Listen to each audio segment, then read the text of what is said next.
scientists are creating lab-grown dinosaur leather from a T-Rex. For real. And they want to use it to make handbags. Also, for real. Not dinosaur-shaped bags, like my Rexy bag from Coach. Oh no. Luxury handbags made from Tyrannosaurus Rex leather.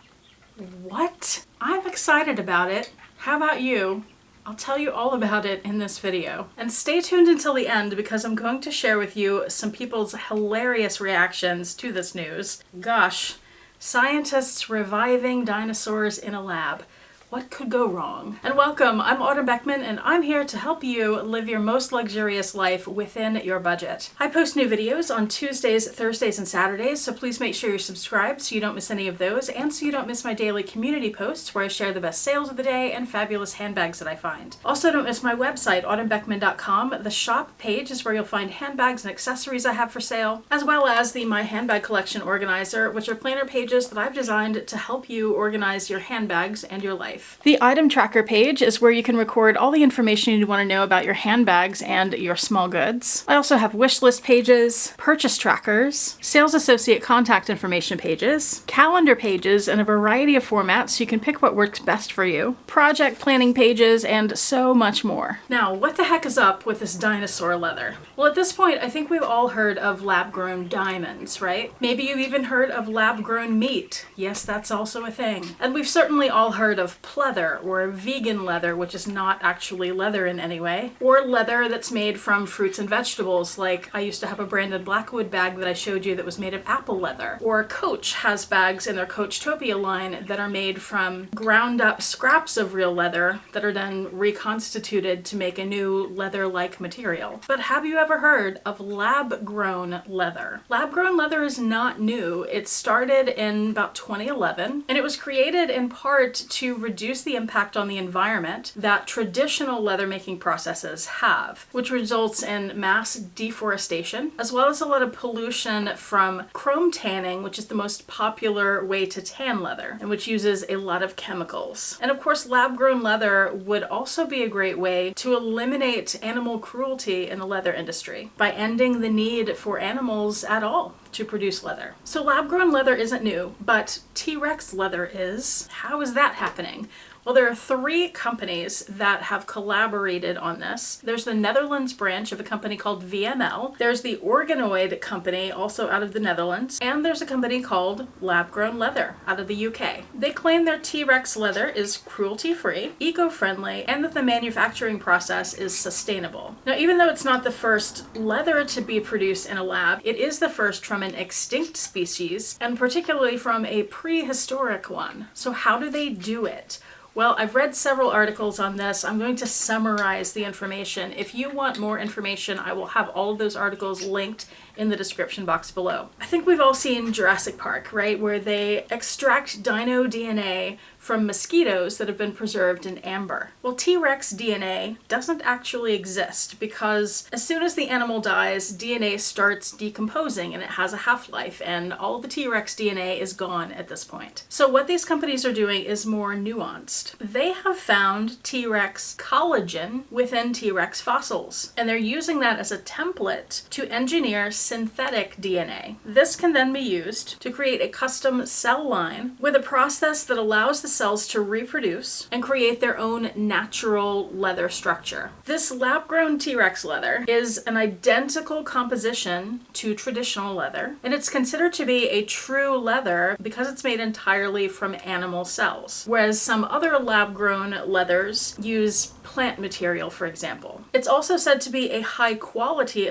alternative to traditional leather and to be fully biodegradable. I would point out, however, that even though this leather is grown in a lab, you can't just take it and use it to make bags. It's just like skin. You can't just take a skin off an animal and then use it to make bags. It still has to be tanned. So it does still have to go through the tanning process. If it's done with vegetable tanning, that's a lot better for the environment, whereas chrome tanning, like I explained, and I do have a video on this I can link below, chrome tanning is really bad for the environment. And that's what most companies use to tan leather because it's much faster and cheaper than vegetable tanning. The articles said that the initial applications of this T-Rex leather will focus on accessories, with the ambition being to produce a luxury luxury handbag by the end of 2025. That's this year, y'all. And the following proof of concept, they could increase production and opportunities would be open to move into other areas, such as car upholstery. So I'm very curious. Let me know in the comments. Can you see any particular brands using this lab-grown T-Rex leather? Can you see Hermes using it? Personally, I don't think they would. Although Hermes has some playful pieces across their whole collections, I feel like within handbags and their other leather goods, they're pretty traditional about the materials they use. Chanel, my first instinct was no. But then I start to think, well, Chanel also does some really playful things.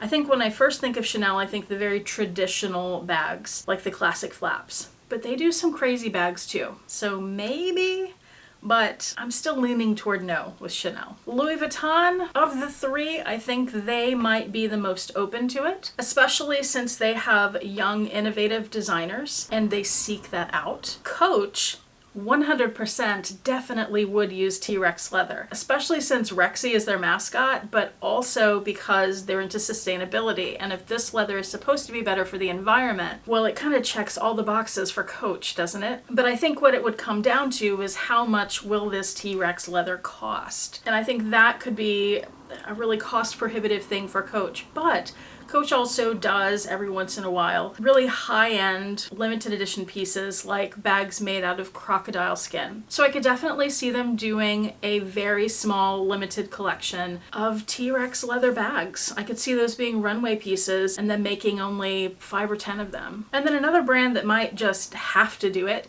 is, of course, Fossil. But with that brand, I know much less about them. Probably cost prohibitive, but we'll see. Now, the idea of T-Rex leather is all fun and games and very interesting and exciting until you really start looking into it and you read some of the pushback from other scientists. Thomas Holtz, a vertebrate paleontologist at the University of Maryland, says that claiming this is T-Rex leather is misleading. He says that since we have no preserved Tyrannosaurid DNA, there are no T-Rex genes, and that paleontologists have only found T-Rex collagen in bones, not in skin. And skin, of course, is the basis for leather. And that we don't have access to good samples of T-Rex skin because it's so rarely preserved over 66 million years. So that sounds like T-Rex leather would not actually be T-Rex skin, like it sounds at first. It sounds like it might be something more along the lines of the kinds of leather we're already used to, from a cow, for example. But the base material is that collagen from a T-Rex. So a leather like cow leather, but made from bits of T-Rex collagen. Where maybe to the eye and to the touch, there would be no difference. I think when we think of T-Rex leather, we might think of something that is more like alligator skin or crocodile skin, where it's rough and bumpy, or maybe it's scaly, or maybe, as some people in some of the social media comments that I read said, didn't they have feathers? Is this leather going to have feathers? So when you think about it in this way, calling it T-Rex leather sounds more like a marketing thing to get people interested, like it's more of a novelty than it is a reality. But Shay Connon, professor of tissue engineering at Newcastle University, and he also works for a lab-grown leather company, which is one of the 3 companies making this T-Rex leather. He says there is no T-Rex skin, but leather isn't skin, it's a component of skin. I'm not entirely sure what he means by that. He continues to say that the collagen fragments extracted are available from blood vessels or microvessels in bone, and the blood vessels have the same biological makeup as skin. He says people aren't aware of all the different technologies or aware that they exist, so putting them together is a bit of a mental leap for people. But rest assured, these are all things that have been proven. And the result of the reconstruction of ancient protein sequences from the T-Rex is T-Rex leather, which is structurally identical to T-Rex skin. So the leather would at least be identical at the molecular level, but we won't know until it's actually produced what it looks like, what it feels like. What will the surface be like? Will it have one of those textures I just talked about, or will it be smooth, or will they need to stamp some kind of texture into it to look more T-Rex-like? I don't have the answers to that. I think we'll just have to wait and see. Some of the articles, as you can tell, were a bit of work to read through and try to make sense of.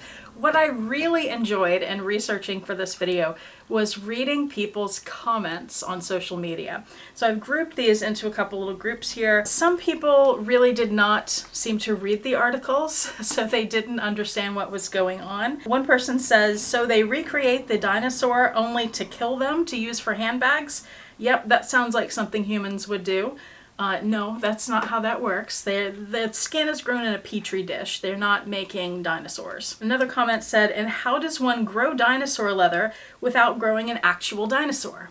Well, again, petri dish. Another few people who clearly did not read the articles and who are very likely American made their arguments very US centered, even though all three of these companies are overseas.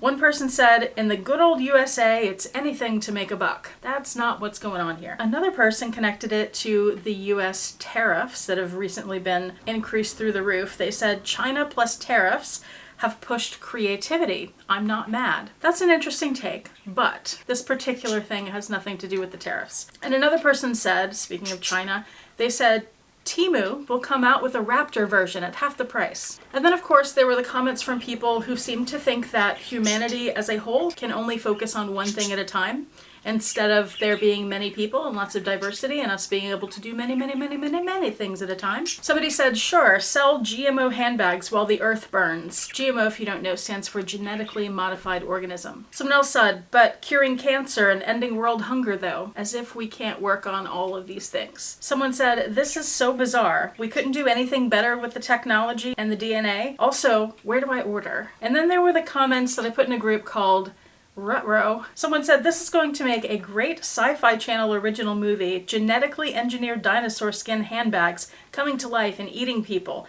They could call it Jurassic Personado. That's pretty clever. Speaking of Jurassic Park, someone said, Jurassic Park was too optimistic that we'd put dinosaurs in zoos.